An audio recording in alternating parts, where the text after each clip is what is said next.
ఏమైంది ఆమెకు? మరి పోయేమైంది తానికి? ఇంకొకటి ఉండగా గోడ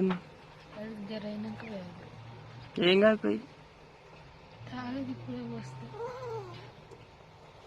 తాగుతుంది పోయి. ఒకటే ఉంది ఇక.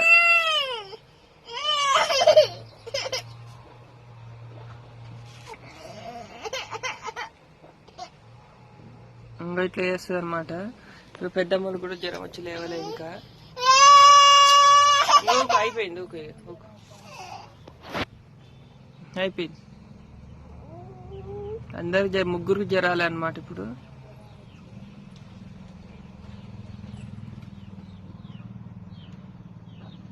చాయ్ అయితే మసులుతుంది. చాయ్ అయితే తాగాలి. వీళ్ళైతే అసలు లేస్తలేరు. లేమలు చాయ్ తాగుతులే.